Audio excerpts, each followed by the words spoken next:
বাংলাদেশে ধর্মীয় সংখ্যালঘুদের নিরাপত্তা নিশ্চিত করতে প্রধানমন্ত্রী নরেন্দ্র মোদীর ব্যক্তিগত হস্তক্ষেপ কামনা করেছেন ভারতের পশ্চিমবঙ্গের মুখ্যমন্ত্রী মমতা বন্দ্যোপাধ্যায়। একই সঙ্গে বাংলাদেশে জাতিসংঘের শান্তিরক্ষা বাহিনী মোতায়েন করার আহ্বান জানিয়েছেন।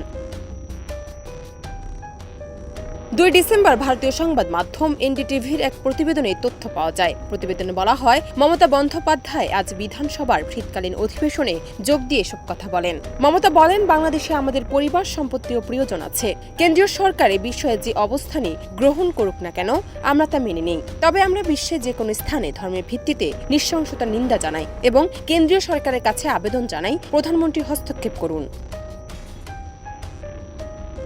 বাংলাদেশের সাম্প্রতিক প্রসঙ্গ টেনে পশ্চিমবঙ্গের মুখ্যমন্ত্রী বলেন, ভারত সরকার বাংলাদেশের সংখ্যালঘু ইস্যুটি জাতিসংঘে তুলে ধরতে পারে, সেখানে শান্তিরক্ষী বাহিনী পাঠানোর কথা বলতে পারে। যদি বাংলাদেশে ভারতীয়দের উপর হামলা হয়, তবে আমরা তা সহ্য করতে পারি না। আমরা আমাদের লোকজনদের সেখান থেকে ফিরিয়ে প্রত্যাবাস আনতে পারি।